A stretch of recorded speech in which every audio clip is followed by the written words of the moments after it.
Dele un fuerte aplauso a Dios, hermano. Tome su lugar, porque escuché que ya se abrazaron. Entonces, ¿para qué, verdad? Estamos brazo y abrazo y abrazo, ya. Vamos a disponer nuestro corazón, hermanos, para escuchar la palabra de Dios. Hoy ese día quiero yo tocar el tema que he titulado El misterio del reino de los obreros de la viña. El misterio del reino de los obreros de la viña. Y vamos a basar nuestro título en el Evangelio de Mateo, en el capítulo 20, versículos del 1 al 16. Y la semana pasada habíamos tocado muy superficialmente este pasaje. Hoy lo vamos a escudriñar, vamos a descubrir el propósito, vamos a descubrir por qué Jesús dijo estas palabras. Y además vamos a entender, ¿verdad?, todo este proceso que está llevando el Evangelio de Mateo con la finalidad de mostrar la salvación de Dios a Israel y a los gentiles. Es muy importante eso que entendamos, hermanos, que los evangelios tratan de revelarnos la salvación de Dios al pueblo de Israel y a los gentiles. Y posteriormente el apóstol Pablo, ya de una forma detallada y específica, nos expresa a través del Evangelio de Jesucristo, ¿verdad?, esta salvación tan grande, que a la cual dice, ¿quién va a escapar a esta salvación tan grande? Y estamos en el capítulo 20, del versículo del 1 al 16, ante una parábola. Eso también es importante que nosotros lo sepamos. Y dice la Escritura, el reino de los cielos es semejante a un hombre, padre de familia, que salió por la mañana a contratar obreros para su viña. Habiendo convenido con los obreros en 1 denario al día, los envió a su viña. Saliendo cerca de la hora tercera del día, había otros que estaban en la plaza desocupados, y les dijo, id también vosotros a mi viña, y os daré lo que sea justo. Y ellos fueron, salió otra vez cerca de la hora sexta y novena, e hizo lo mismo. Y saliendo cerca de la hora 11, halló a otros que estaban desocupados, y les dijo, ¿por qué estáis aquí todo el día desocupados? Le dijeron, porque nadie nos ha contratado. Él les dijo, id también vosotros a la viña y recibid lo que sea justo. Cuando llegó la noche, el señor de la viña dijo a su mayordomo, llama a los obreros y págales el jornal, comenzando desde los últimos hasta los primeros. Llegaron los que habían ido cerca de la hora 11, recibieron cada uno 1 denario, y llegaron también los primeros, pensando que habían de recibir más, pero también ellos recibieron cada uno 1 denario. Y al recibirlo, murmuraba contra el padre de familia, diciendo, estos últimos han trabajado 1 sola hora, y los has tratado igual que a nosotros, que hemos soportado la carga y el calor del día.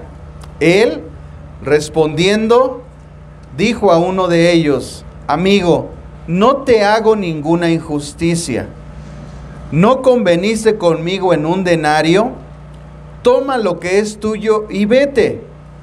Pero quiero dar a este último lo mismo que a ti. ¿No me está permitido hacer lo que quiero con lo mío? ¿O tienes tú envidia porque yo soy bueno? Así, los primeros serán últimos y los últimos primeros, porque muchos son llamados, pero pocos escogidos. Si ustedes se dieron cuenta, ahorita que empezamos a leer, 4 veces el Señor Jesús menciona viña. Después nombra que este padre de familia es bueno. Y sabemos que solamente Dios es bueno. Entonces está describiendo las palabras de Dios en un misterio, porque eso es lo que es precisamente las parábolas. Misterios del reino de Dios que nos revelan principios de los cuales nosotros deberíamos de regir nuestra vida. El programa de Dios, hermanos, para la salvación de Israel y de los gentiles, es lo que describe este pasaje que está expuesto en una parábola, es decir, en un misterio del reino, el cual es el misterio de los obreros de la viña. Sabemos, hermanos, y hemos enseñado que todos los libros de la Biblia tienen un propósito por el cual fueron escritos.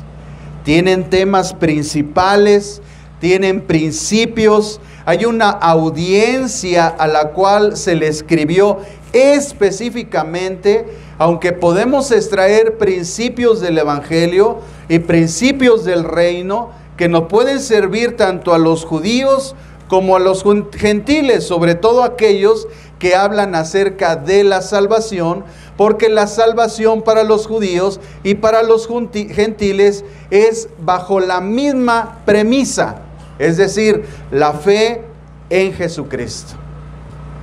Porque todos somos salvos por medio de la fe en Jesucristo.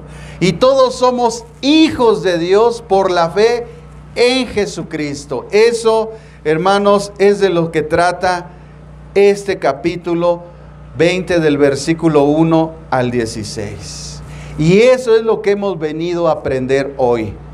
No pretendo, hermanos, brindarles a ustedes una enseñanza alegórica, espiritualoide, que motive sus sentimientos, que motive su psicología, ni tampoco, ¿verdad?, llevarlos a un proceso, ¿verdad?, espiritualoide. Lo que tenemos que aprender es la palabra de Dios para comprender los principios del reino que están expuestos hoy aquí delante de nosotros en un misterio, y podamos extraer la verdad de Dios para la edificación de nuestra vida, la comprensión de los misterios de Dios, los principios de Dios que nos lleven a una vida correcta en Cristo.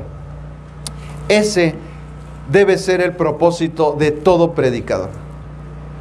Yo no he venido a motivar sus sentimientos ni a darle a usted historias espiritualoides. Yo vengo, hermano, a describirle los principios de Dios que están en misterio hoy delante de nosotros. ¿Usted se acuerda del Evangelio de Mateo en el capítulo 13, cuando le preguntan los discípulos al Señor Jesús por qué Él predicaba en parábolas? Y el Señor Jesucristo le responde. Les dice en ese capítulo: porque a vosotros les es dado conocer los misterios del reino, pero a los demás no. ¿Quiénes eran esos demás? Los religiosos e incrédulos de su época, que tenían ojos y no veían, tenían oídos y no oían, y no querían ser sanados. Así que en este pasaje, en el contexto, nosotros vemos que surgió esta parábola de un hombre, ¿verdad?, que ahí en el capítulo 19, versículo 16, le hizo una pregunta a Jesús. Eso no se nos debe de olvidar, hermanos, ahorita que estamos leyendo el capítulo 20, porque nosotros equivocadamente y erróneamente lo que hacemos es separar los capítulos, cuando todo lleva un proceso de entendimiento de principios del reino de Dios y de principios para aquellos que están dentro del reino de Dios. Y recordemos que esto viene desde el capítulo 19, en el versículo 16, cuando un potentado rico, al cual las Biblias dicen un joven rico, había hecho la pregunta de qué debía de hacer para heredar la vida eterna.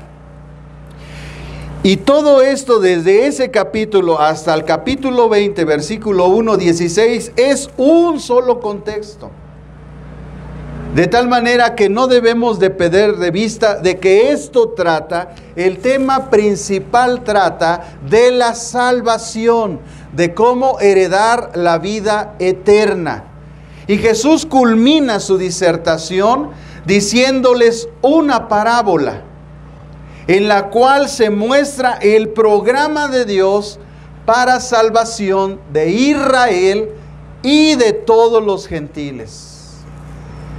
Así es como se estudia la Biblia y así es como, hermanos, se debe de interpretar. Cualquier otra interpretación o alegoría es falsa. Todo tiene el propósito aquí, desde el capítulo 19, verso 16, hasta el capítulo 20, versículo 16, el propósito de mostrar la salvación para Israel y para los gentiles. Porque el que le preguntó a Jesús era un israelita. Y él le preguntó qué debía de hacer para heredar la vida eterna. Después vino toda una disertación y Jesús le puso una prueba para ver si realmente estaba buscando su salvación o no. Y ya vimos el resultado, que este potentado renunció a la salvación. Y Jesús le dijo, porque muchos son llamados y pocos escogidos. Porque los primeros serán postreros y los postreros primeros. Y ahí encontramos, hermanos, unas frases proverbiales y encontramos también un principio del reino que Jesús estaba estableciendo. Muchos son llamados y pocos escogidos. Y las frases proverbiales que fueron mencionadas en el capítulo 19 y de nuevo la repite en el 20, en el versículo 16, son que muchos son llamados y pocos escogidos. Así, hermanos, nosotros debemos de estudiar las Escrituras. No debemos de sacar el contexto de lo que se está hablando. ¿A quién se lo dijo? ¿Cuándo se dijo? ¿Dónde se dijo? ¿Cuál es el tema principal que se está hablando? Y entonces de esa manera vamos a hacer interpretaciones correctas de las Escrituras.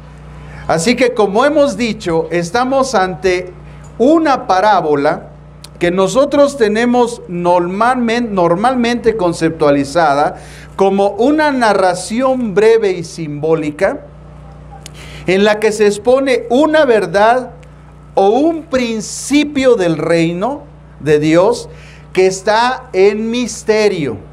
Así nosotros lo conceptualizamos. Normalmente nosotros así lo tenemos. Ahora está revelando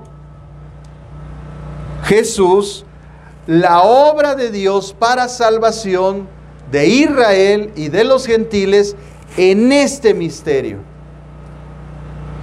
Así que mucha gente hoy en día va a saber cuál fue el plan de Dios desde un principio para salvación de todo el mundo.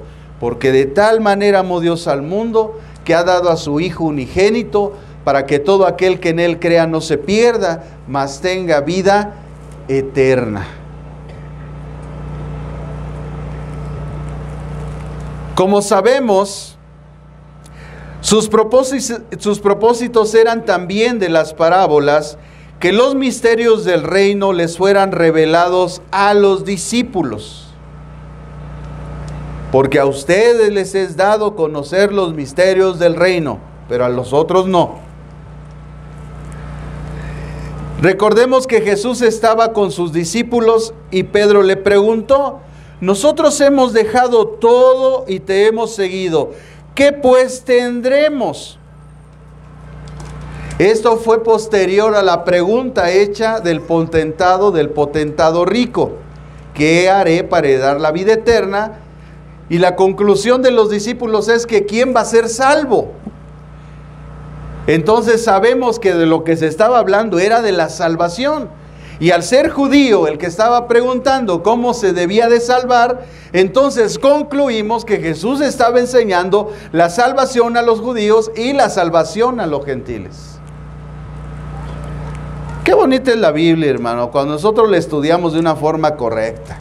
No estamos inventando tonterías y estamos tratando de motivar la psicología de la gente, ni sus sentimientos, sino que estamos poniendo principios del reino fuertes que van a sostener nuestra vida, porque si tú entiendes por qué eres salvo, nadie te va a arrebatar tu salvación, ni principados, ni potestades, ni lo alto, ni lo bajo, ni nada creado nos va a separar del amor de Dios que es en Cristo Jesús, Señor y Dios nuestro.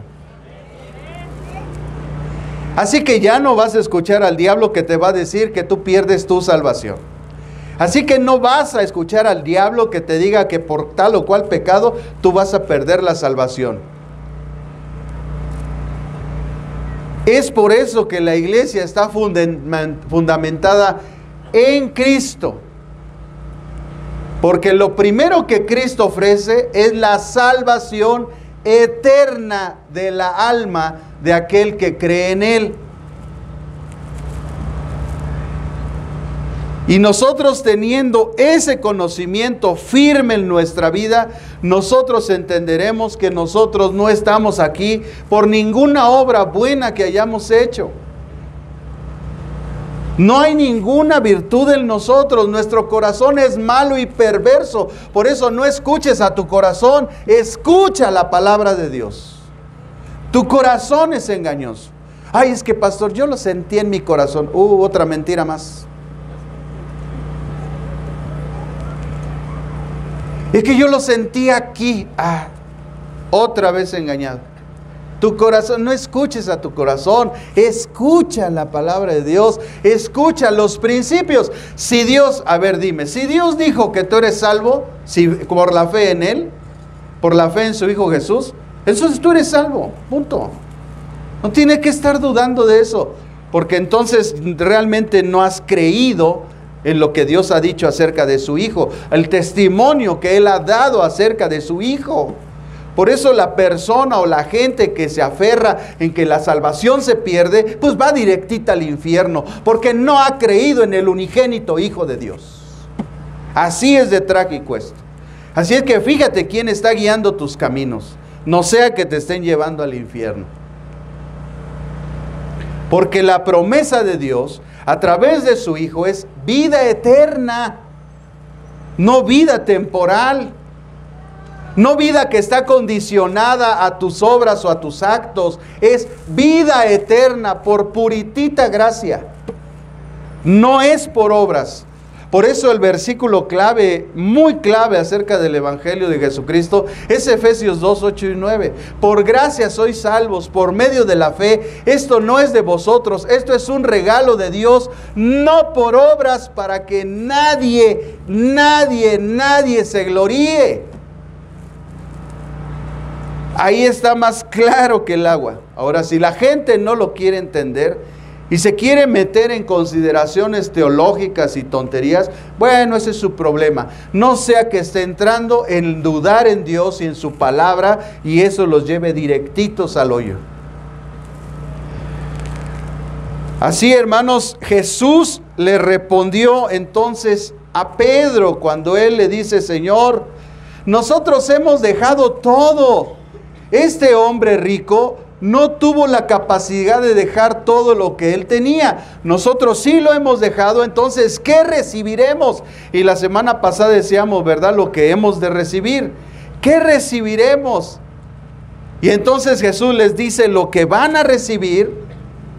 Y en el capítulo 20, versículo 1 al 16, les dice cuál fue el programa de Dios para esa salvación. Eso es lo que hoy estamos viendo, el misterio del programa de Dios o del reino de Dios, de los obreros de la viña. Entonces, hermanos, Jesús expone en este pasaje el misterio del reino de Dios y los obreros de la viña. Sus obreros, o sea, lo que nosotros vemos en este pasaje son actores, hermanos, primordiales.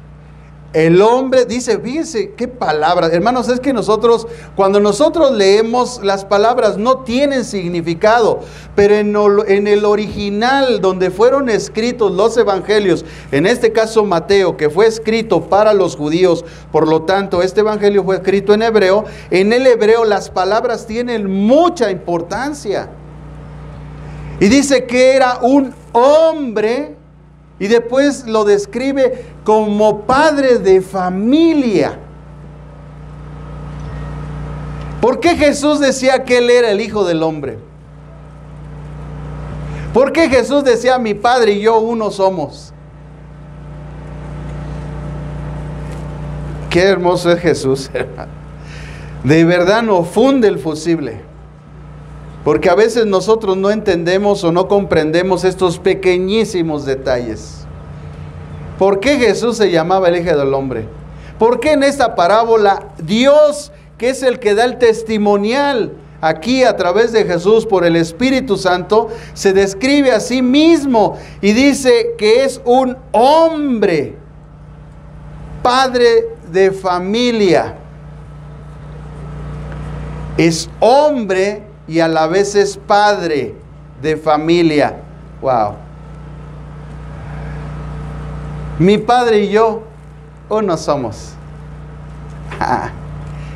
Entonces comprendemos muchas cosas de la vida de Jesús que a veces se nos pasa por alto. Sin embargo, al interpretar las Escrituras, como les he dicho, tenemos que poner mucha atención a las palabras.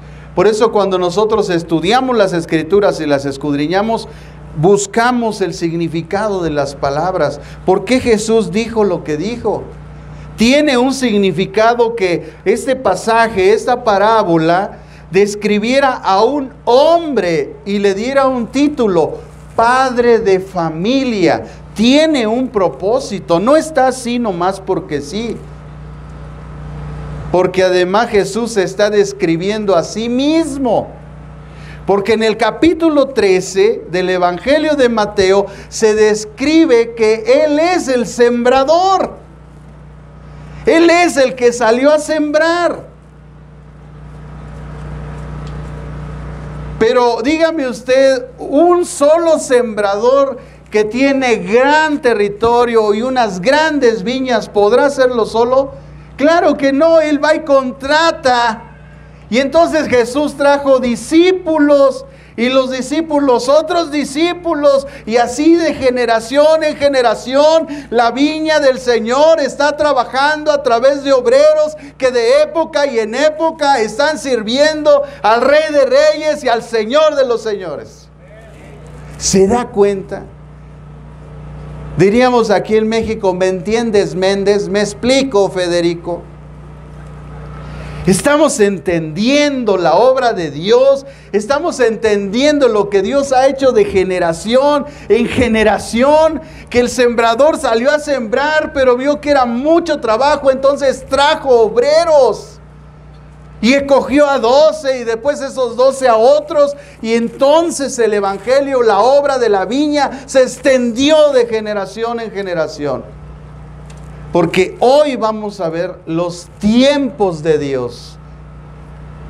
Porque usted lee que dice la Escritura que salió por la mañana. Y después a la hora tercera, después a la hora sexta, después a la hora novena, después a la hora 11ª.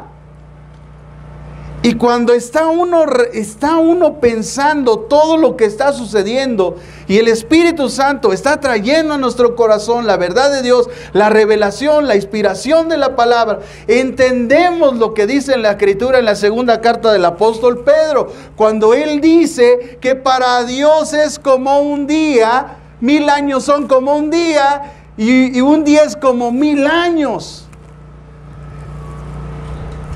Entonces vemos que Dios tiene un plan en todas las épocas. Y en todo tiempo Él está trabajando. ¿Para qué? Para salvar a su viña. Porque la palabra viña en la Biblia se simboliza a Israel. Nosotros sabemos que la viña de Dios es Israel. Entonces Dios aquí está hablando del plan de Él para la salvación de Israel y como consecuencia la de los gentiles. Wow, hermano. Así nos dejamos de inventar cosas en las Escrituras, porque las Escrituras tienen un propósito fundamental.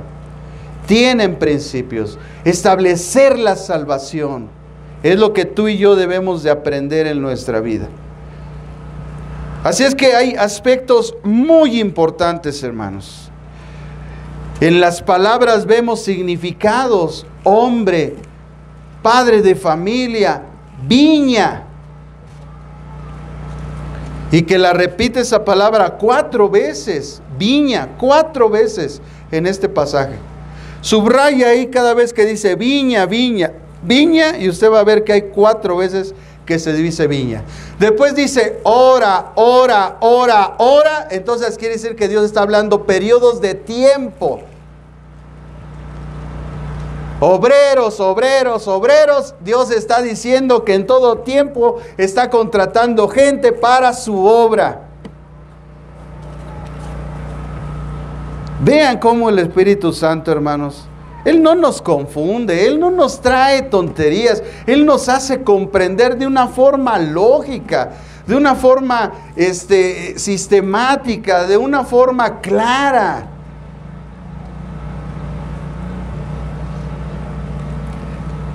Así que vamos a ver el primer tiempo, es decir, los primeros obreros y el acuerdo del salario. Dice el versículo 1, el reino de los cielos es semejante a un hombre padre de familia que salió por la mañana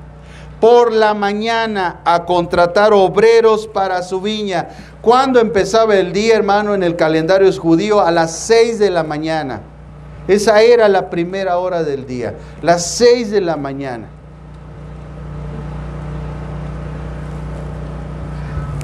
Dios entonces se describe como hombre y además dice que es padre de familia. Es decir, que Él, para que entendamos su propósito, se pone en lugar de un hombre. Jesús vino como hombre, que tiene un compromiso y responsabilidad.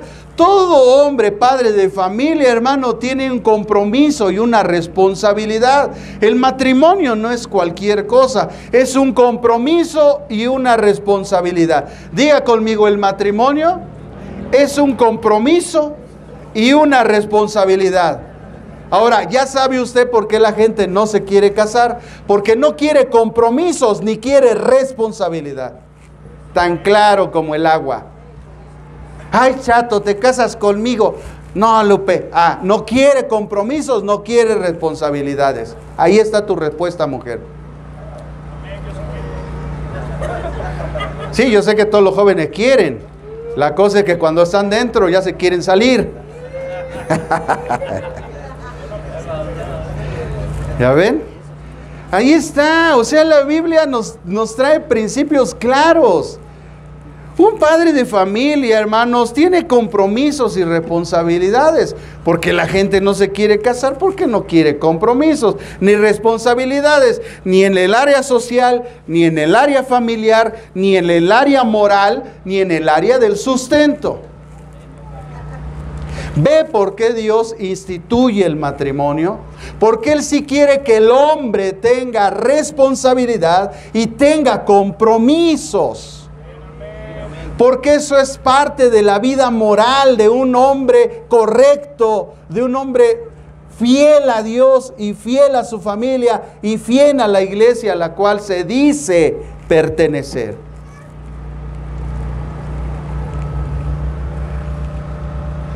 Además, tiene esas responsabilidades de amor, cuidado, sustento y entrega. Efesios capítulo 5, ahí dice que el hombre debe amar a su mujer, debe cuidarla, debe respetarla y debe de entregarse por ella, así como Cristo lo hizo con su iglesia. Así es que no es a nuestra manera, es como Cristo lo hizo. Cualquiera que viene al matrimonio tiene que tener esa responsabilidad, como Cristo lo hizo con su iglesia. Y la mujer debe de sujetarse a su marido y respetarlo. Eso es lo que tiene que hacer la mujer. Ya ven los principios, hermano, cómo empezamos a rascar y armar este rompecabezas y encontramos principios de vida para nosotros, para la correcta edificación de nuestras vidas, para que Cristo sea formado en nosotros y vivamos vidas cristianas correctas a los ojos de Dios. Entonces, ya sabemos qué hace un padre de familia, ¿sí o no? Entonces yo como padre de familia entiendo cuál es mi labor. Amar, cuidar, sustentar y entregarme cada día en responsabilidad y en compromiso por mi familia. ¿Y qué tiene que hacer la mujer? Sujetarse y respetar a su autoridad, que es su marido. En esa comprensión de principios podemos nosotros, al extraerlos, conocer la voluntad de Dios en el matrimonio. Y Jesús lo describe así. ¿Por qué? Porque Él mismo un día se va a casar con una mujer que es su iglesia y va a cumplir sus compromisos. Él la va a cuidar, la va a sustentar y además Él ya se entregó por ella. Así que esta frase, padre de familia, no es cualquier cosa. Esta frase nos deja ver cosas de principios de Dios en la vida familiar y en los compromisos que tenemos al nosotros formar esas familias. Este padre de familia, hermanos, dice que necesitaba por tanto obreros para su viña. O sea, ¿qué se hacía en una viña? Cosechar. Y cosechar en la Biblia significa salvar. O sea, llevar a cabo una obra de salvación. Así que el obrero es aquel que recibe el llamado de parte de Dios, va a trabajar a la obra de Dios para salvar a la viña, en este caso primeramente a Israel. Por eso Jesús, su ministerio constituyó primeramente en la salvación a Israel. Jesús solamente le predicó a los judíos.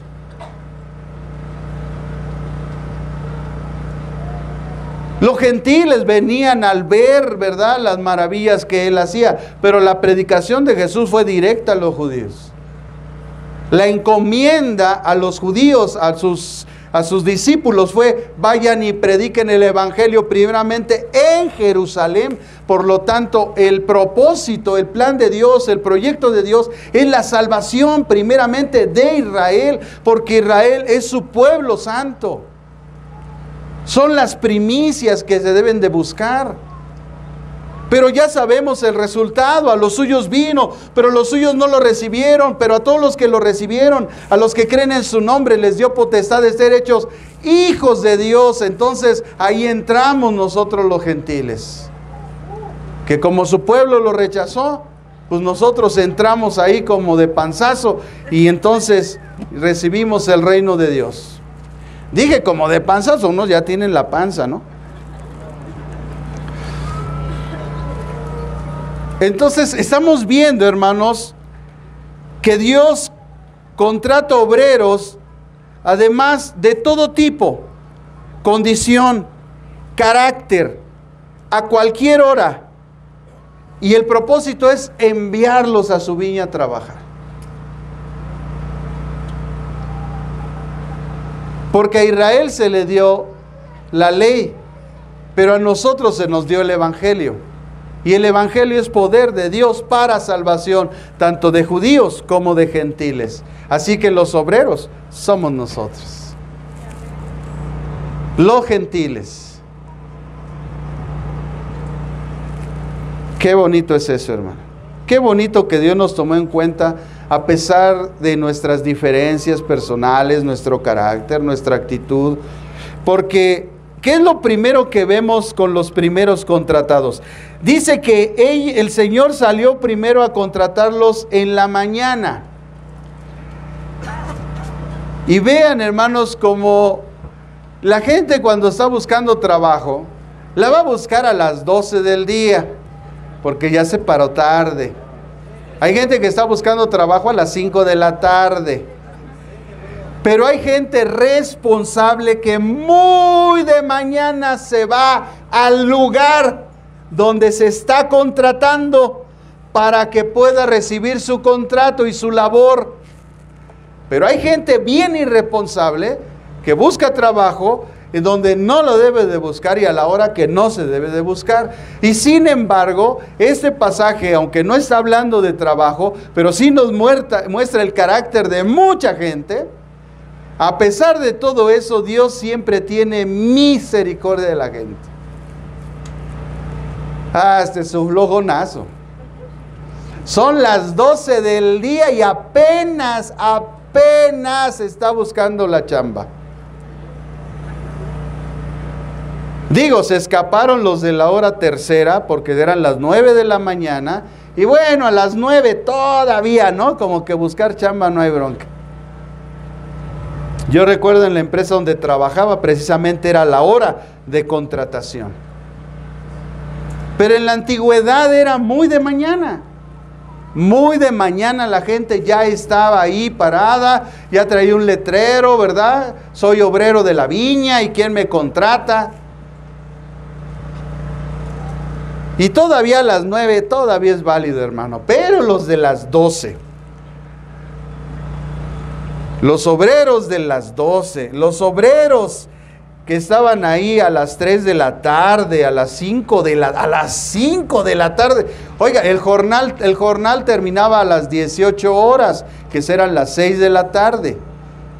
Por eso le reclaman, le dicen, estos nada más trabajaron 1 hora, porque los de la hora 11 fueron contratados a las 5 de la tarde. Y si trabajaron 1 hora, quiere decir que el jornal terminó a las 6. Y ve cómo comprendemos las escrituras. Pero no se trata, hermanos, ni Dios está juzgando a esa gente, sino que está diciendo todo este contexto, que Dios siempre está dispuesto a cualquier hora, en cualquier actitud, contratar a cualquier persona con tal de que vayan a la viña a trabajar para el Señor, porque Él les ha prometido un salario justo por su trabajo. Porque Dios es bueno, porque Él no es injusto, porque Él sabe que el hombre necesita un sustento para su vida. Y Él está dispuesto, aunque tú trabajes poco o trabajes mucho, a darte un premio, una bendición para tu vida. Por eso no es cuestión de puestos. No es que yo traiga aquí un gafete, apostolazo, profetazo. No es cuestión de puestos, es cuestión de la labor que se nos ha encomendado de ir y predicar el evangelio a todas las criaturas. Dios no está contratando gerentes.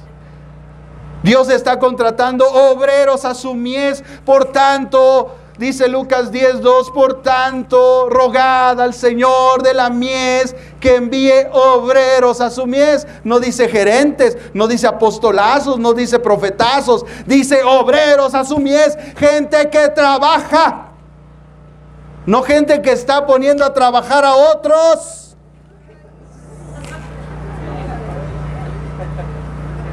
Ay, hermana, pues usted tráigame la gente, huevón. Vete a trabajar, vete al tianguis a predicar, reparte volantes, empieza tu obra, pero no pongas a trabajar a otros, flojo. Así hay gente allá afuera, hermanos. Gente floja. Pero tienen un título, pastorazo. profetazo, apostolazo, y tienen a otros trabajando cuando ellos deberían ser igual de obreros como todos, porque a todos Dios nos ve por igual. Él no hace acepción de personas. Él no es hombre como nosotros. Sus pensamientos no son nuestros pensamientos. Ay, hermano, qué triste es la vida de mucha gente, ¿eh? A mí me da mucha tristeza que no entiendan esos principios. Es por la falta de principios que la gente vive en el error. Miren, hermanos, una de las cosas que buscaba Israel, ¿por qué este hombre vino y le dijo, este hombre rico, Señor, ¿qué haré para heredar la vida eterna? Todo tiene un principio. Israel está buscando ser redimido por Dios. Fíjense lo que dice la Escritura, hermanos, en Lucas 24. Lucas 24, versículo 21.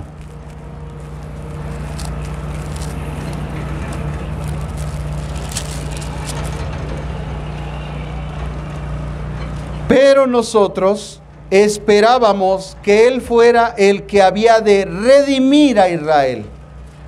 Sin embargo, además de todo, hoy es ya el tercer día que esto ha acontecido. ¿Qué estaba pasando, hermanos? Había unos discípulos de Jesús que iban camino a Emaús. Ahí se les aparece Jesús. Entonces Jesús les dice, ¿por qué van caminando así? ¿Por qué van tristes? ¿Por qué van así todos despabilados? Y les dicen, lo estoy parafraseando, hermano. Y les dicen ellos, ay, que tú eres el único que no ha escuchado lo que ha acontecido. Entonces quiere decir que lo que Jesús hizo salió por toda la tierra. Yo no sé cómo hay gente que dice que Jesús no existió, cuando lo que Jesús hizo, todo el mundo lo supo en su época. Y le dicen los discípulos, ¿cómo tú eres el único que no sabes lo que aconteció con Jesús Nazareno? Y le dan toda la explicación. Entonces Jesús les había velado el entendimiento para que no supieran que era Él, pero después se los abre y se les revela. Pero ellos al estar narrando los acontecimientos le dicen, es que nosotros esperábamos que Jesús, ese que fue crucificado, redimiera a Israel. ¿Y qué es eso de redimir? Entonces, Israel esperaba ser redimido. Ahora, ¿cuál era el propósito de ser redimido? Vaya conmigo a Hechos capítulo 1, versículo 6. Hechos capítulo 1. Está hablando Lucas, está narrando y dice en el capítulo 1, versículo 6 al 8. Entonces los que se habían reunido le preguntaron diciendo, Señor, ¿restaurarás el reino a Israel en este tiempo? Y les dijo, no os toca a vosotros saber los tiempos o las ocasiones que el Padre puso en su sola potestad, pero recibiréis poder cuando haya venido sobre vosotros el Espíritu Santo y me seréis testigos en Jerusalén, en toda Judea, en Samaria y hasta lo último de la tierra. Entonces, los discípulos sabían que el propósito de ser redimidos era el restablecer o restaurar el reino de Israel. Es decir, cumplir el pacto abrámico, cumplir el pacto palestino, cumplir el pacto davídico y cumplir el nuevo pacto, porque el pacto mosaico fue cancelado por la transgresión de Israel, el pacto basado en leyes, principios y mandamientos y preceptos, el cual fue cancelado, estableciéndose un nuevo pacto en la sangre, en la fe en Jesucristo y estableciendo el cumplimiento de la ley a través de dos mandamientos, el amor a Dios con todo el alma, con todas las fuerzas y con todo su ser y al prójimo como a sí mismo, en el cual está el cumplimiento de esa ley.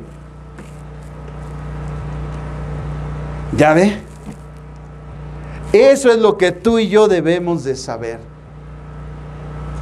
Para que allá afuera nadie nos esté engañando ni diciendo tonterías. El pueblo de Israel buscaba ser redimido. Ellos pensaron que Jesús era el que los iba a redimir. ¿Por qué? Porque ellos querían ser redimidos de la opresión, del sufrimiento, de la esclavitud que les causaba Roma. Pero Dios vino a redimirnos de la esclavitud, del sufrimiento y de las consecuencias que nos tiene el pecado. Porque el problema del hombre es el pecado. O sea, Dios vino a traer una sanidad espiritual.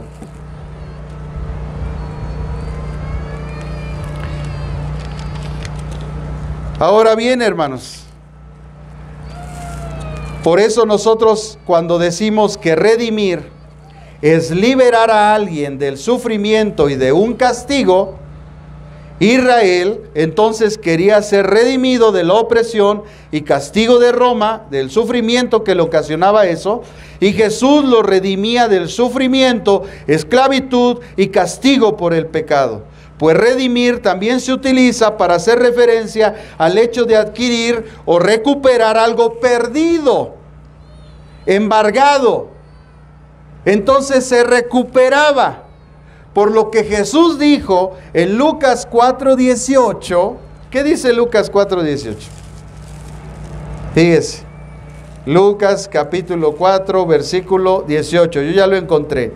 Dice: el Espíritu del Señor está sobre mí por cuanto me ha ungido para dar buenas a los pobres, me ha enviado a sanar a los quebrantados de corazón, a pregonar libertad a los cautivos y vista a los ciegos, y a poner en libertad a los oprimidos, y a predicar el año agradable del Señor. Por eso Jesús dijo eso. Porque Él era el que iba a redimir a Israel, no de algo físico, sino de algo espiritual, que además es el problema de todos los seres humanos, el pecado. Porque el pecado nos separa de Dios, por el pecado no recibimos el pacto de Dios o la promesa de Dios, la salvación de Dios y mucho menos el reino de Dios. Y Dios vino a buscar y a salvar, ¿qué? Lo que se le había perdido. Váyase al capítulo 19 de Lucas, más adelante, Lucas capítulo 19, y vamos a leer el versículo 10. Lucas 19, 10. Jesús les dijo: hoy ha venido, ¿qué? La salvación a esta casa, por cuanto Él también es hijo de Abraham. Por tanto, que el Hijo del Hombre vino a buscar y a salvar lo que se le había perdido. Él vino a redimir al pueblo de Israel entonces, hermano. Por eso Jesús dijo lo que dijo. Ahora entendemos por qué Jesús dijo esas expresiones. Porque Él venía a redimir a su pueblo, y al redimir a su pueblo y al mostrar el plan de salvación, iba a alcanzar a otras naciones de acuerdo al pacto davídico, en el cual le había dicho, abrámico, al cual le había dicho: en ti serán benditas todas las naciones de la tierra. No solo Israel, todas las naciones de la tierra. Porque creyó Abraham y le fue contado por justicia, como dice Romanos capítulo 4. Ese era el plan y proyecto de Dios para la salvación, no solo de los judíos, sino también de nosotros que somos gentiles. Ahora vamos a ver, hermanos, los tiempos de Dios y los siguientes obreros de la viña. En el versículo 3 al 6 de Mateo capítulo 20, dice la Escritura: saliendo cerca de la hora tercera del día, vio a otros que estaban en la plaza desocupados, y les dijo: y también vosotros. Y fueron. Salió otra vez cerca de la hora sexta y la novena, e hizo lo mismo. Y saliendo cerca de la hora undécima, halló a otros que estaban desocupados, y les dijo: ¿por qué estáis aquí todo el día desocupados? Y le dijeron: porque nadie nos ha contratado. Él les dijo: y también vosotros a la viña, y recibiréis lo que sea justo. Aquí en este pasaje, hermano, del 3 al 6, primero se nos enseña que las horas en que salió el padre de la viña, que ya sabemos que es Dios, y que el medio que él usó fue su Hijo Jesús, entonces lo que estamos nosotros leyendo son periodos de tiempo donde Dios obra para salvación. Periodos de tiempo donde Dios obra para salvación. Es por eso que al principio les referí lo que Pedro dice en la segunda carta de Pedro, en el capítulo 3, en el versículo 8, que dice que para Dios un día son como 1000 años y 1000 años como un día. Ahí usted lo puede buscar en su casa, segunda de Pedro 3:8. Ahí dice. Y lo único que se señala son periodos de tiempo donde Dios está obrando para la salvación de Israel y en consecuencia también para los gentiles, porque es la misma salvación, es Cristo, es por su sangre y es por la fe en Él. La descripción entonces del primer tiempo de contratación de los obreros del versículo 1, contratados por la mañana, es decir, a las 6 de la mañana cuando iniciaba el día, y del verso 6 de los contratados en la hora 11 a las 17 horas, donde comúnmente, si era necesario en la antigüedad, se contrataba obreros. Señala que Dios siempre, en todo tiempo, busca salvar a Israel y al mundo. Por eso Pablo decía, prediquen a tiempo y fuera de tiempo, redarguye, reprende, consuela, exhorta. Porque Dios en todo tiempo está obrando. Estamos en el último tiempo y somos testigos que Dios está obrando para salvación. No solamente de los gentiles, sino que también Dios tiene un remanente de Israel en este tiempo. El reloj de Dios ya se acabó. ¿Cuándo acabó el reloj de Dios? Cuando Cristo murió. Y entonces, ¿qué periodo empezó? El periodo de la gracia. El tiempo que Dios destinó por gracia para salvación. Pero aún con todo y eso, Dios ha destinado un tiempo postrero para la salvación de Israel, donde dice la Escritura que todo Israel será salvo.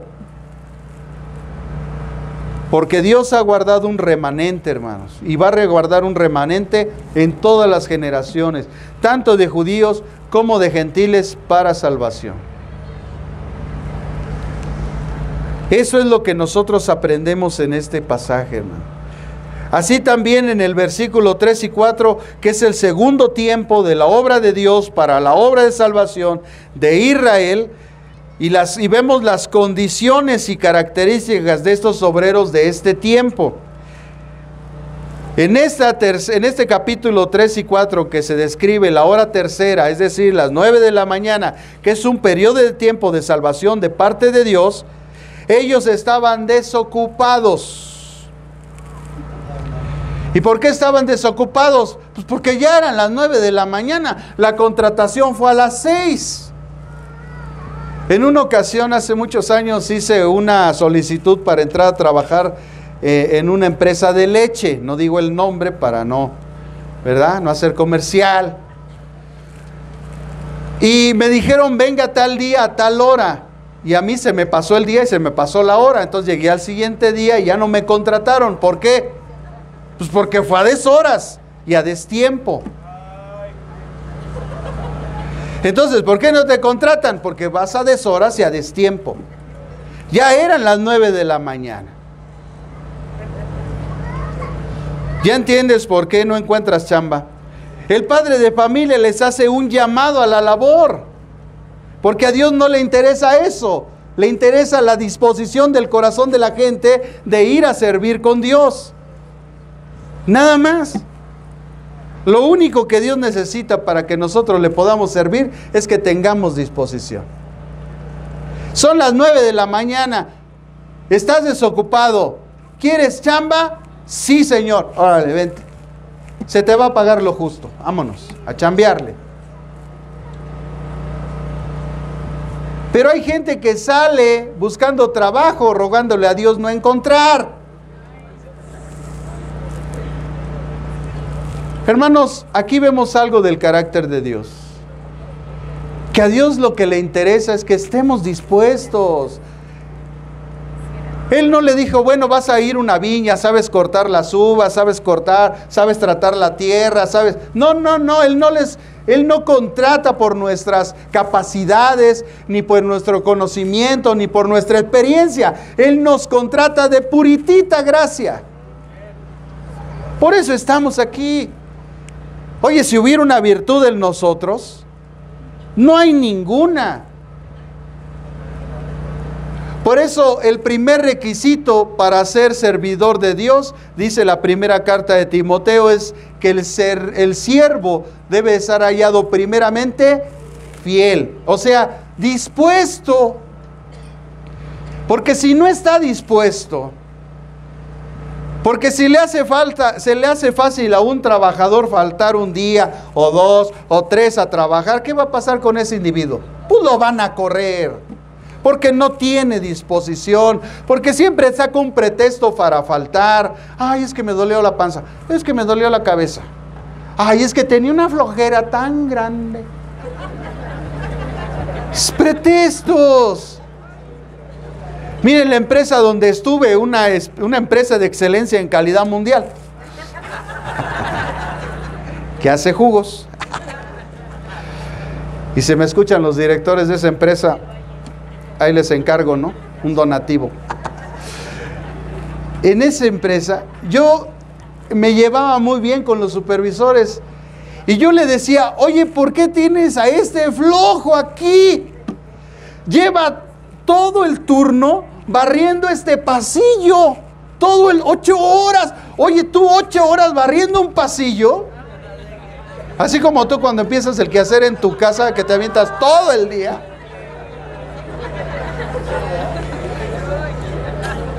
Y me dice el supervisor, sí, te entiendo, ya sé lo que me estás diciendo, pero es que no falta. Y los que sí tienen actitud de trabajo no tienen de compromiso ni de puntualidad, entonces ellos faltan. Y por eso permanece, porque al menos viene, pero los otros ni tienen responsabilidad y ni vienen. Por eso los corro. Así que ya sabes por qué te corrieron. Por faltista.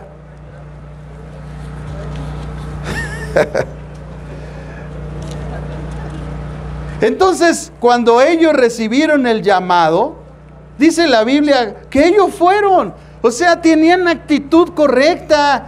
Cuando Dios llama a hacer algo, hay que hacerlo. No hay que fijarnos si soy capaz, si tengo dones, si puedo hacerlo, no hacerlo. Dios es el dador de los dones, es el que nos va a capacitar y es el que nos va a dar el conocimiento y la sabiduría para hacer su labor, porque Él es el dueño de todas las cosas, Él sabe todas las cosas y Él es poderoso en todas las cosas. Tú solamente dispón tu corazón, heme aquí, envíame a mí. Tal vez no soy el indicado, tal vez no tengo los dones, tal vez no lo podría hacer, pero yo, Señor, sé que contigo sí lo puedo hacer. Siempre tiemblan las piernas, siempre está uno ante la gente y le tiemblan a uno los pies. Porque el día que nos dejen de temblar los pies estaremos en nuestras capacidades. Pero mientras nosotros mantengamos esa inseguridad, y eso nos va a acercar siempre a Dios y a depender de Él y no de nosotros, ni de nuestro conocimiento, ni de nuestras capacidades, sino en Él. Por eso siempre le digo que yo vengo aquí cada domingo y siempre que me paro ante un auditorio, cuando Dios me lo permitió, un día prediqué ante 5,000 personas en Haití, una iglesia grandísima. Y Dios, antes de subir al avión, me había dicho, prepara un sermón, este es el pasaje, prepáralo porque tú lo vas a predicar en una congregación. Y yo no sabía dónde, yo me llevé el mensaje. Pero a mí se me olvidó, raro el mí, ¿verdad? Dice mi familia. A mí se me olvidó, pero ahí estaba el papel en la Biblia. Y llegamos a esa congregación un domingo porque íbamos a recibir la palabra y nos sentamos hasta atrás los misioneros que veníamos de México y nos dijeron los servidores, ustedes son extranjeros. Y le dijimos, sí, vénganse, pásense. Y nos pasaron hasta adelante, nos pusieron al frente y así estaba yo sentado, igual que tú, esperando que alguien predicara. Y aquí estaba un pastor bien viejito, así sentado, con los ojos cerrados, así, tenía 2 de este lado y 2 de este lado. Y estaba así sentado y de repente abre los ojos y le llama al ujier y le dice... Que digo, yo, oiga, no tengo oído biónico, hermano. No soy el hombre increíble. Y entonces, ¿quién sabe qué le dijo? Entonces este cuate ya me ve casi así, sí. Y se va hacia nosotros y recorre la fila y dice, amados hermanos, Dios les bendiga. Ustedes son extranjeros, ¿verdad? Bueno, quiero decirles algo. Dice mi pastor que le acaba de hablar Dios a su espíritu y le dijo que aquí hay un hombre que se llama Ángel y él trae el mensaje de parte de Dios. Hermano, yo ese día sentí que las piernas se me doblaron. Entonces entendí que este hombre no estaba desmayado, ni por su edad ya estaba en las últimas, sino que estaba orando a Dios, buscando la voluntad de Dios. Y entonces le dijeron todos, ¿eres tú, hermano? Pues sí, nada más era yo el que me llamaba así. Y sí traía yo un mensaje, recordé que traía un mensaje, sí soy yo. Pues órale vas, hijo. Y cuando empecé a subir y vi la multitud, la muchedumbre, 5,000 personas. En un campo abierto, bajo lonas, igual que nosotros, bajo lonas, 5,000 personas debajo de unas lonas.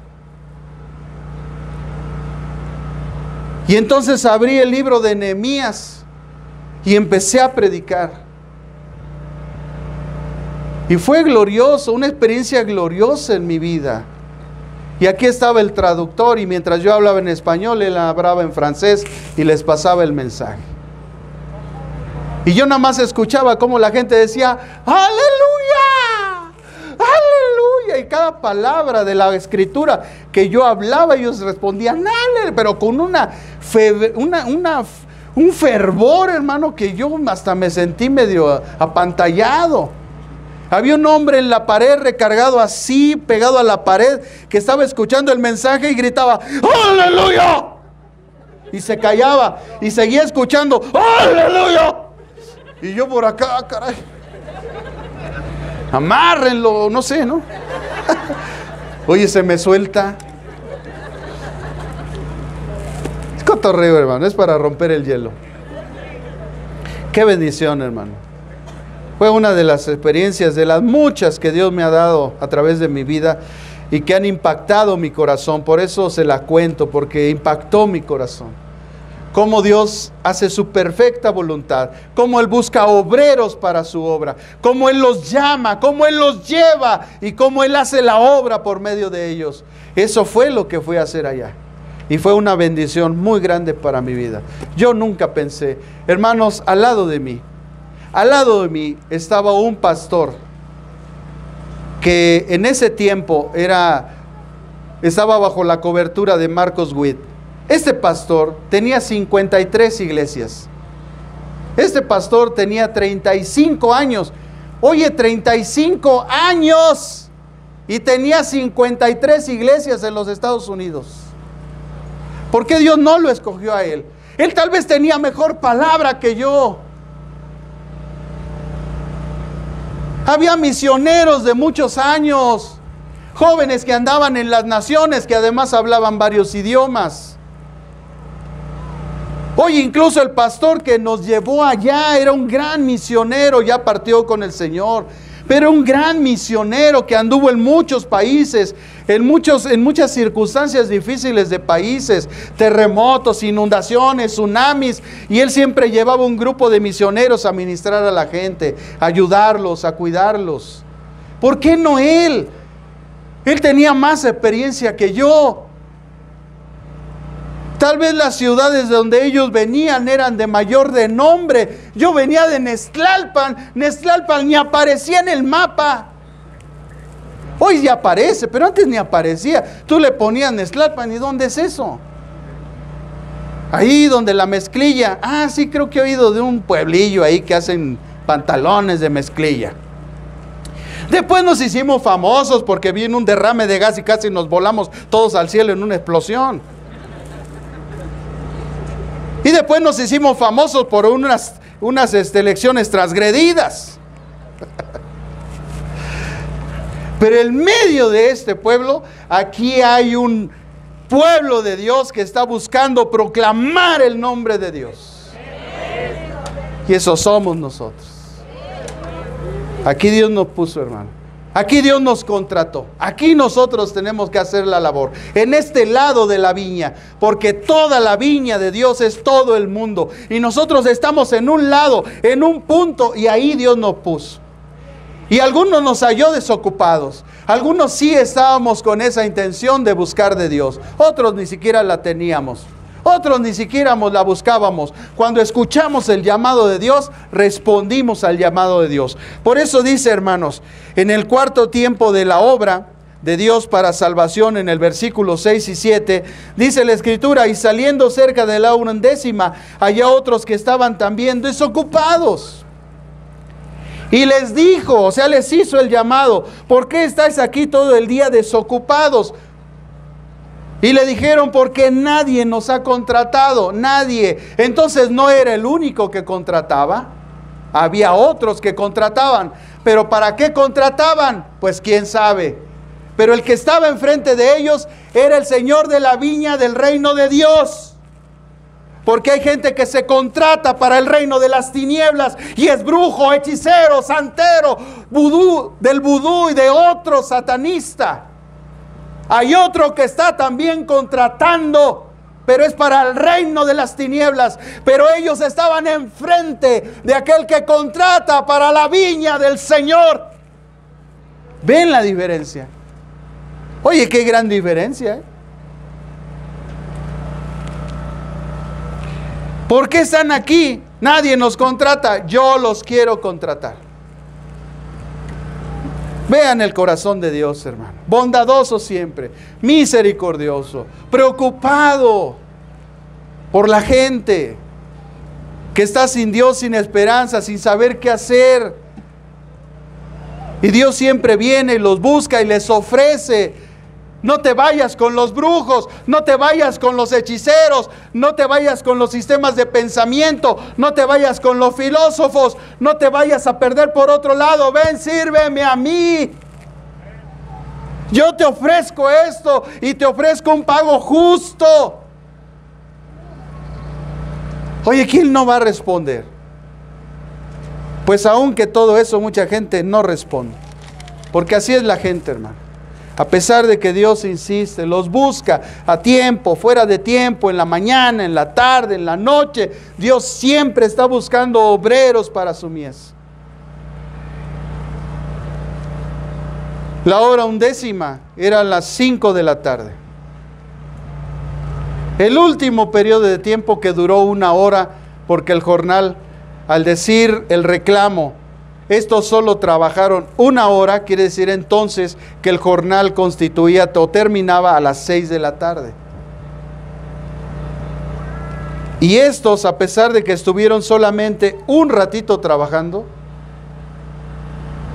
Dios también les dio lo mismo que a los demás. Porque Dios es bueno, hermano. Porque sabe usted, es algo que a veces usted nosotros no hemos entendido, porque cuando nosotros estudiamos las Escrituras, tenemos que ver cuál era el pensamiento judío con respecto a esto en este tiempo. Y es que los judíos siempre decían, o tenían muchos en su corazón, porque no todos, pero muchos de ellos pensaban que Dios era injusto. Y aquí Dios les mostró su justicia. Y les dice, a mí no me importa cuánto tiempo están aquí. A mí no me importa cuánto tiempo van a trabajar. Yo les voy a dar a todos lo mismo, lo que es justo.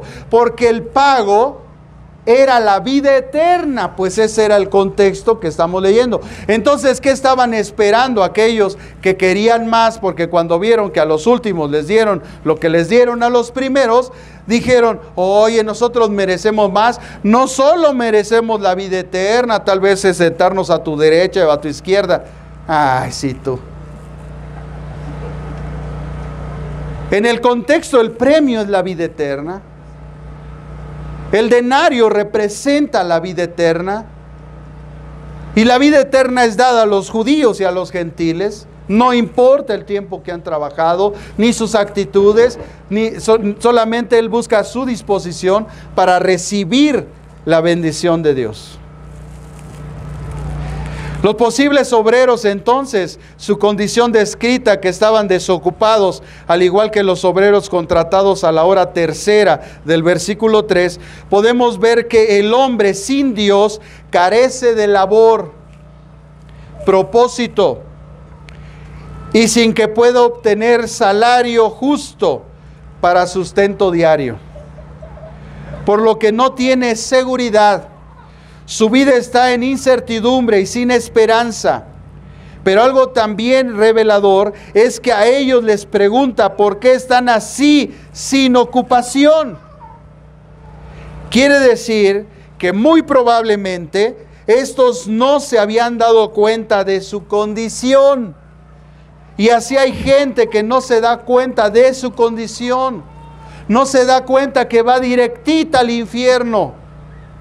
Porque Dios no vino por religiosos, ni por gente que practique religiones. Él vino a buscar y a salvar los que se le habían perdido. Aquellos que traen una señal de tal manera que cuando hace el llamado, ellos responden al llamado. Ellos no se van tras de una religión, ellos se van detrás de Cristo. Ellos no toman los pensamientos del mundo, ellos tienen la mente de Cristo. Ellos no siguen las formas, ni los métodos, ni los moldes de este mundo. Ellos se visten de Cristo.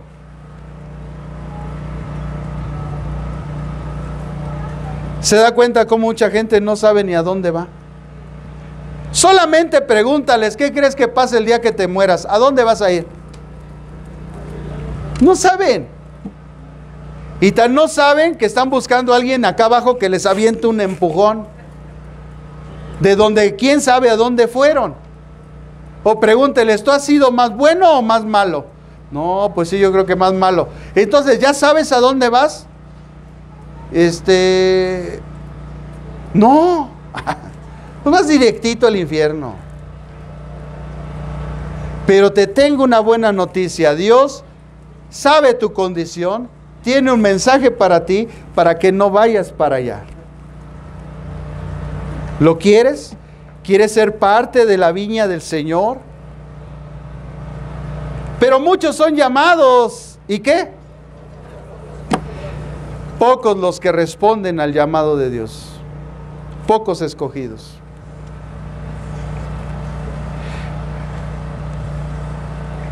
Jesús los llama y los invita a trabajar y les da también esperanza, un salario, que también es una recompensa justa por su labor. Vean esto conmigo, hermanos.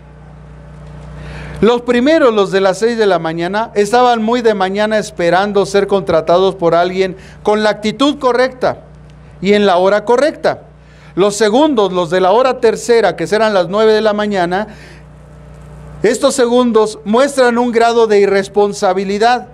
Pero todavía es comprensible, pues hay obreros que entran en este horario a trabajar. Los terceros, los de la hora sexta y la hora novena, que eran las 12 y las 3 de la tarde, ya están en un horario de irresponsabilidad y pueden tener excusas, aunque son inexcusables, pero aún así el padre de familia los contrata. Los de la hora undécima, que son los de las 5 de la tarde, los que no tienen excusa por su irresponsabilidad, que debieron salir temprano a buscar alguna ocupación, también el padre de familia, misericordioso en su corazón y en su trato, también los contrata. Pero ¿sabe qué es lo mejor? Que a estos últimos les paga primero. Oye, si tú empezaste a las 6 de la mañana, tú estás esperando que a ti te paguen primero antes que al otro. ¿Por qué le pagó primero a los últimos? Porque Dios quiere, aquí hay una enseñanza, aquí hay un misterio. Dios quiere que se dé cuenta la gente de su justicia, de su sabiduría, de su soberanía, de su gracia, de su misericordia, de su bondad, de su benignidad y de su amor. Porque los que les pagó al último, que fueron los primeritos que empezaron a trabajar, debieron de haber visto esto de parte de Dios. Pero lo que vieron ellos, porque así es el hombre, ellos vieron que Jesús y que Dios, era injusto.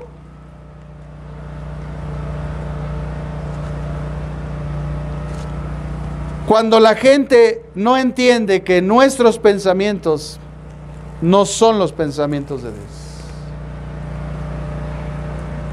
y nosotros no alcanzamos a percibir la justicia de Dios, porque ellos debieron de haber dado gloria a Dios al considerar que estos últimos habían estado sin trabajo, sin ocupación, pero que también tienen compromisos y responsabilidades con su familia, que ellos también tienen hijos, que ellos también necesitaban salvación, y así también su familia. Y el Dios bondadoso, el Dios misericordioso, les otorgó la misma oportunidad.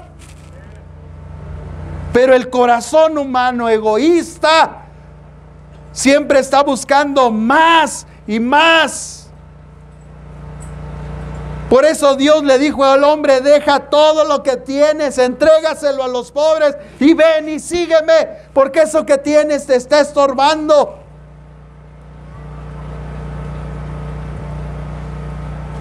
Por eso la sabia respuesta del padre de familia, hermanos. Dice ahí en el versículo 8: cuando llegó la noche, el señor de la viña dijo a su mayordomo: llama a los obreros y págalas el jornal. O sea, hay un tiempo de pago. Hay un tiempo del cumplimiento de las promesas de Dios.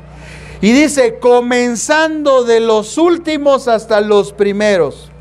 Entonces llegaron los que habían ido cerca de la hora 11 y recibieron cada uno un denario. El denario representa la salvación de Dios. No hay nada más grande que la salvación de Dios. Tú puedes tener un coche, una casa, lo que sea, pero eso no es más grande que la salvación que Dios te ha entregado. Nada en este mundo se puede comparar a la salvación de Dios. Entonces llegaron también los primeros. Fíjense, dice, pensaron. Ahí vemos que el ser humano, en su pensamiento muy particular de las cosas, tiene un concepto erróneo de las cosas de Dios. Pensaron que habían de recibir más. ¿Por qué? Si el premio era la salvación, ¿por qué te voy a dar más? Si eso es lo más grande que le puedo dar a un ser humano.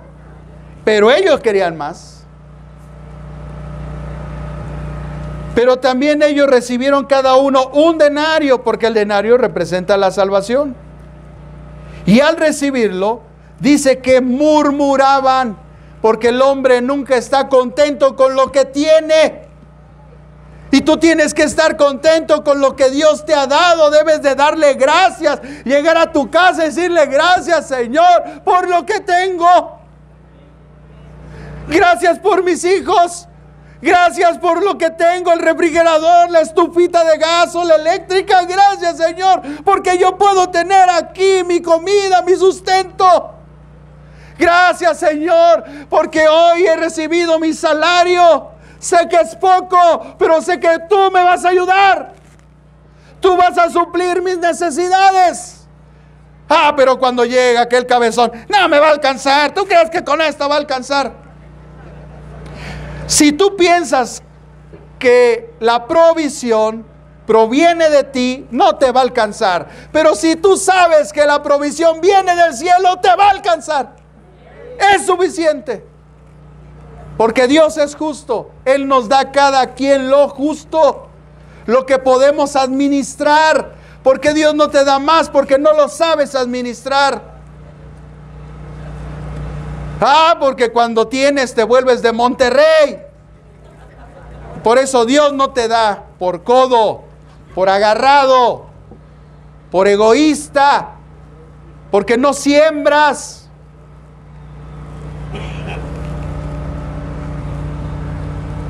Dios está buscando, hermanos, que nuestros corazones cambien,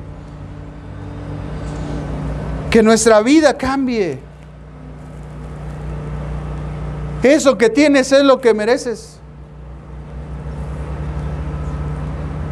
Dios siempre da lo justo a cada quien. ¿Por qué otros tienen más? ¿Por qué no te acercas a ellos? Oye, hermano, ¿cómo le hace? Ya vi que estrenó coche. Qué bonito. Gloria a Dios, hermano. Pero acá entre nos, ¿cómo le hace? ¿Qué trabaja? ¿Qué hace? Ay, hermano, fíjese que tengo un negocio, me paro a las 3 de la mañana. Te paras a las 12. ¿Cómo? Pero quiere lo mismo que tiene el hermano. Tú te paras a las 12. Él se paró a las 3 de la mañana.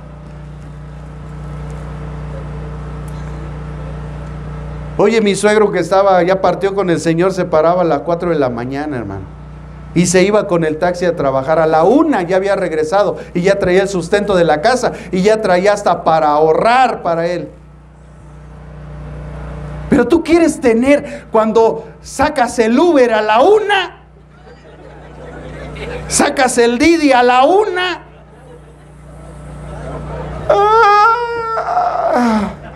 ¿A qué hora son? Y a la otra, ¿no? Ya es la 1, Francisco. Bueno, no es personal, porque van a decir los franciscos que es para ellos. No, hermanos. Es un nombre que se me vino. Ahora, si cayó el saco, pues póngaselo. Pero yo solamente vino a mi mente, hermano. Pancho, ya es la 1. ¿Alguien se llama Pancho? No, ¿verdad? Son franciscos, no Pancho. Bueno. Pancho, ya es la 1. ¿A qué horas te vas a ir a trabajar? ¿A qué horas prendes ese taxi, ese Uber, ese Didi? ¿A qué horas? Ya es la 1, comemos a las 2. Tienes 1 hora para traerme aquí de comer, y si no, trágate estos frijoles. Me gusta esa frase, ¿verdad? Ahí está la clave. Pero estás de envidioso, porque Jesús describe por qué. Les dice: yo no te hago ninguna injusticia. Ahí en el versículo 13, él respondió, dijo a uno de ellos: amigo, no te hago ninguna injusticia. ¿No conveniste conmigo en un denario? Toma lo que es tuyo y vete. Pero quiero dar a este último lo mismo que a ti. No me está permitido hacer lo que quiero con lo mío. ¿O tienes tú envidia? ¿Qué había en el corazón de la gente? Envidia. ¿Por qué siempre se están quejando? Por envidiosos. Pero no quieren trabajar, quieren lo que otros tienen sin hacer nada, cuando lo que tiene la gente es porque trabaja, porque se esfuerza, porque se para temprano.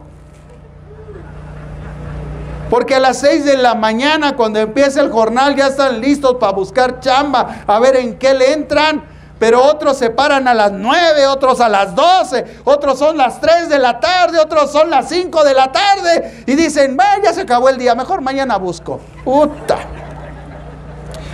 Dios mío, perdona a tu pueblo, Señor. Hasta se nos viene esa música, ¿no? Que perdona a tu pueblo, Señor. Sí, hermanos, de verdad, qué triste vida tiene la gente. Cristo nos hizo a cambiar de vida. Ya quítate, ya sacúdete la pereza, la huevonada. Ya quítate los traumas de no puedo, no sé si, quizás. Ya quítate eso. Todo lo podemos en Cristo que nos fortalece. Ahí es cuando debes de aplicar eso, cuando traes la hueva y las lagañas. Todo lo puedo en Cristo que me fortalece. Sí, ya te animas y órale. Te hizo rema la palabra de Dios, pero a unos ni rema, ni con nada. Hermanos, el versículo 8 al 16 nos describe el tiempo del pago. Eso nos describe. O tienes envidia, dice al último del versículo 15, porque yo soy bueno. Entonces termina diciendo, así los primeros serán últimos y los últimos primeros. Pero aquí no está haciendo alarde de las posiciones delante de Dios. Aquí Dios está enseñando que lo mismo que le da a los últimos, les da a los primeros, que es la salvación de su vida, que es lo más grande que se puede obtener de parte de Dios. El mismo regalo. En el contexto es la salvación.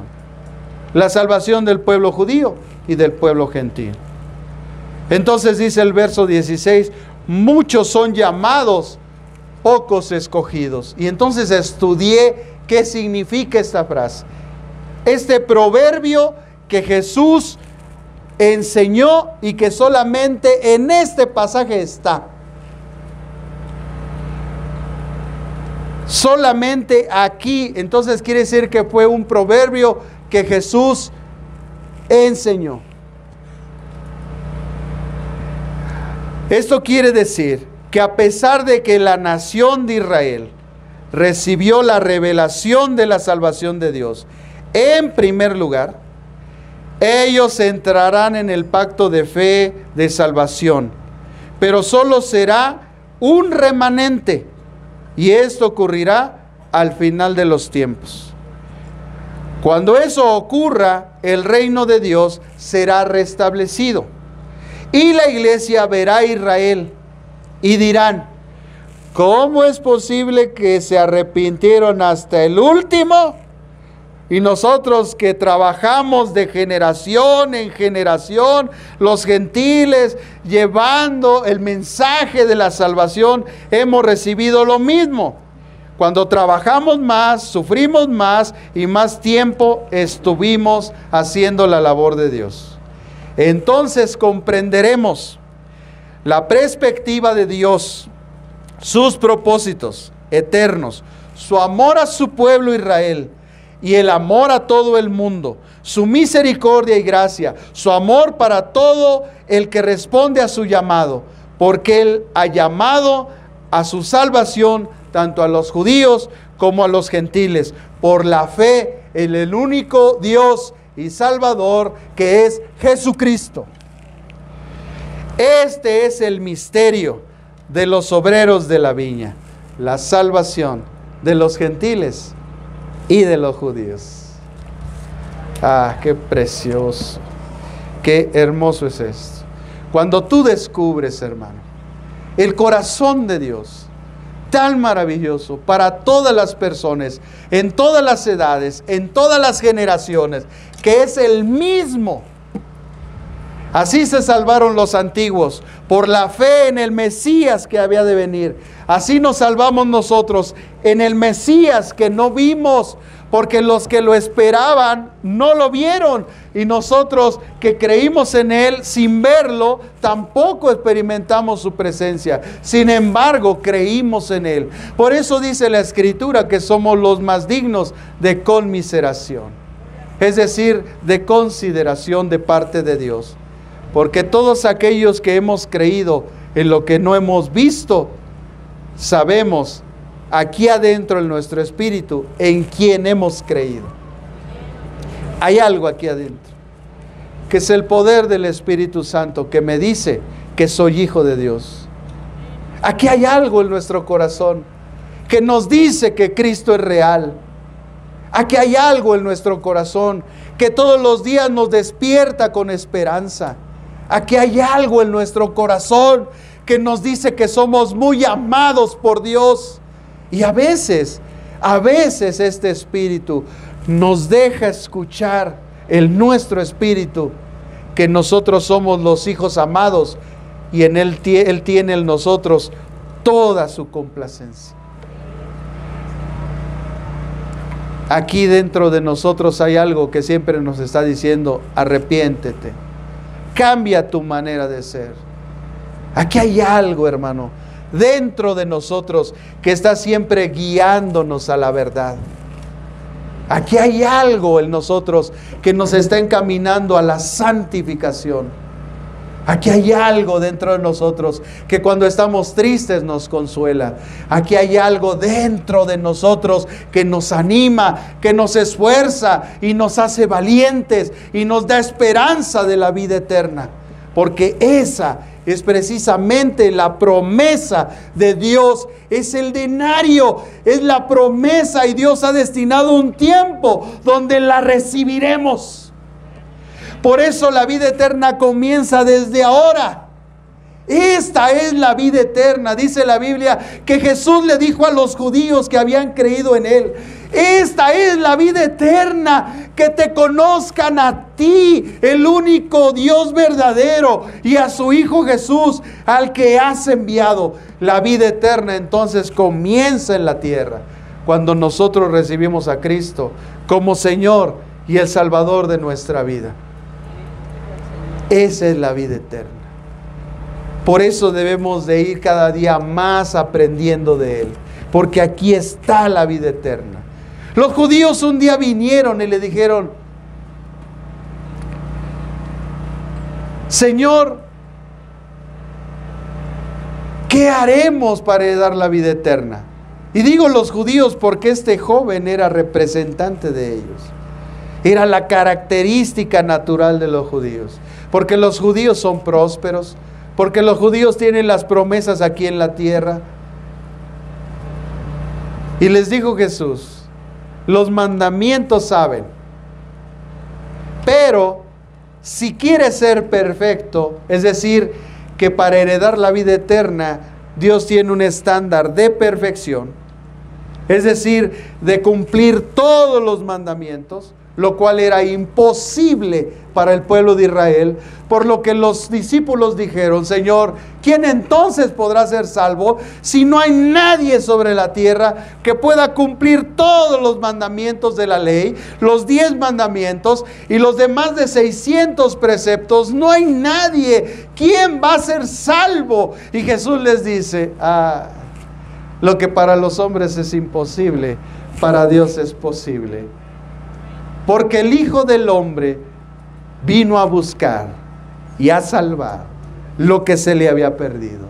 Por eso el que en Él cree no es condenado, pero el que no cree ya ha sido condenado, porque no ha creído en el unigénito Hijo de Dios. Porque el Hijo del Hombre no vino a condenar al mundo, sino que vino a salvar al mundo, para que todo aquel que en Él crea no se pierda, mas tenga vida eterna. Ese es el misterio escatológico de esta parábola, el misterio de los obreros de la viña, la salvación de los judíos y de los gentiles en el plan de Dios, al ser redimidos por la sangre de Jesucristo, lo cual ocurrió en la cruz del Calvario. Por eso el mensaje del Evangelio es que Cristo murió por nuestros pecados, que se fue a lo más profundo de las entrañas de la tierra,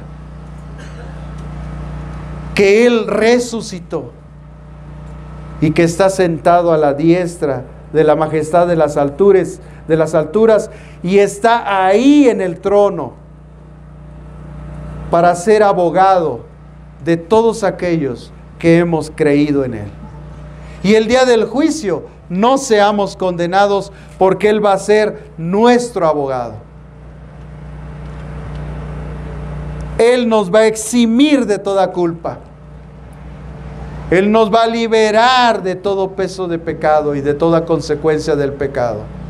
Por eso, amado hermano, La salvación tiene un proceso de 3 cosas fundamentales.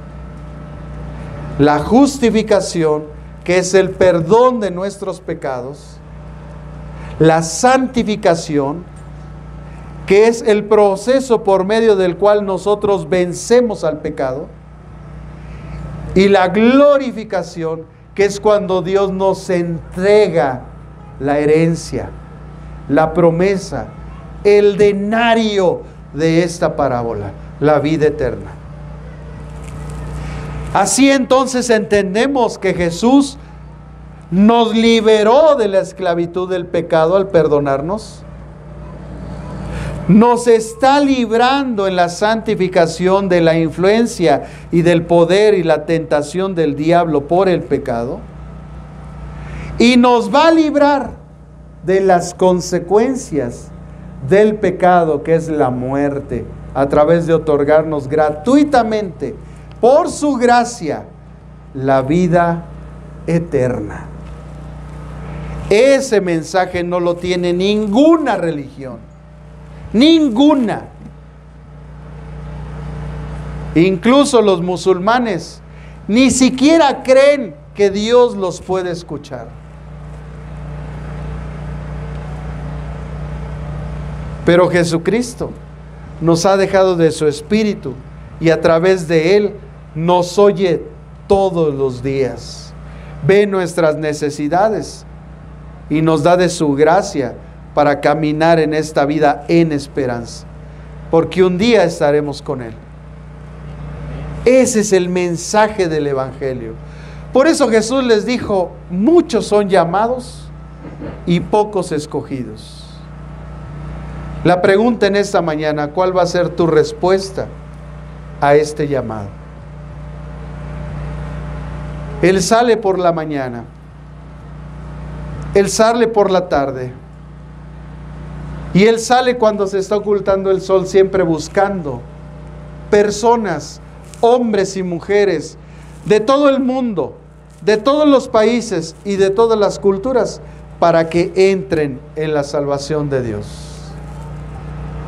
Si tú vienes por primera vez esta mañana, yo quisiera invitarte que recibieras el día de hoy esta salvación y que hicieras caso a este llamado. El Espíritu del Señor está aquí en este lugar, en este humilde lugar, y está llamando a salvación a las personas. Quiere contratarlos a tiempo y fuera de tiempo. La recompensa es la misma. Tal vez yo tengo 25 años en el Evangelio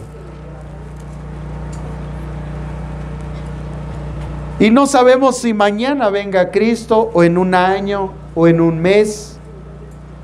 Pero si viniera Cristo, yo que trabajé durante 25 años en el jornal de la labor de Dios, recibiré lo mismo que tú recibirás, aunque tú no hayas trabajado lo mismo que yo haya trabajado. Porque mi Dios es bueno, porque mi Dios es misericordioso, y porque yo sí sé ver la bondad de Dios. Aunque yo trabajé más, no me importa. Lo que me importa es ver que otros también recibieron la gracia, la bondad y la misericordia de Dios. Así que si tú vienes por primera vez, póngase de pie, hermano.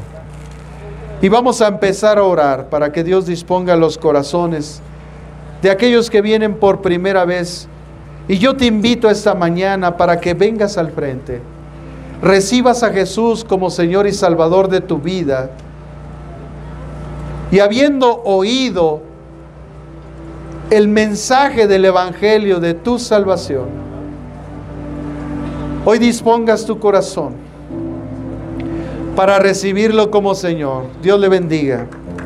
Dios le bendiga. Gracias por recibir el mensaje de salvación.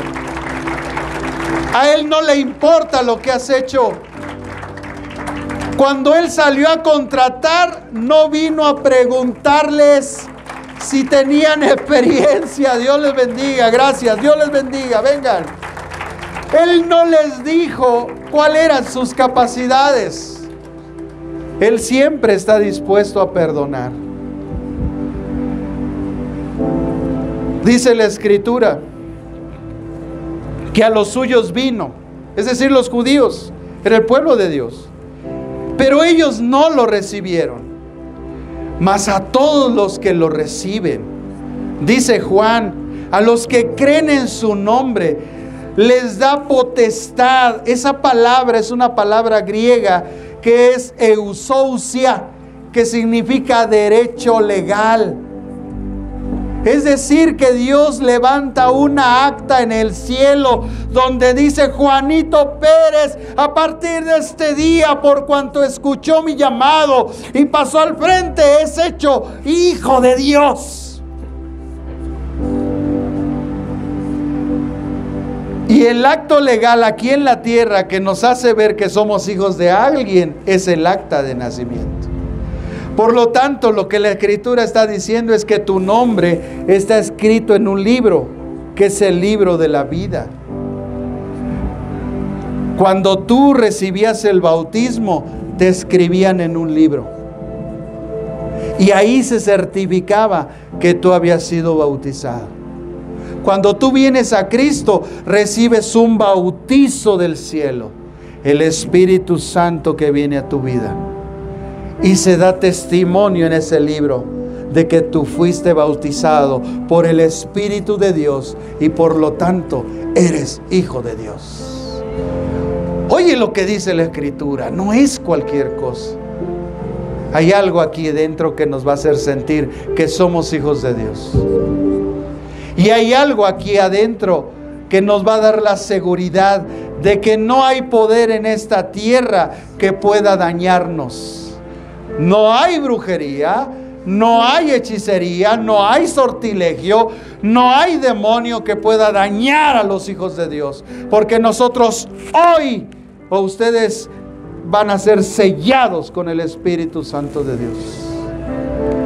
Y la próxima vez que sepan que alguien les va a estar haciendo brujería, le van a decir ustedes: pues échale doble.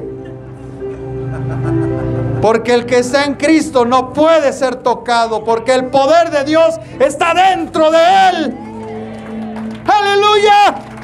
No hay nada que nos pueda tocar, escúchame. No tengas miedo.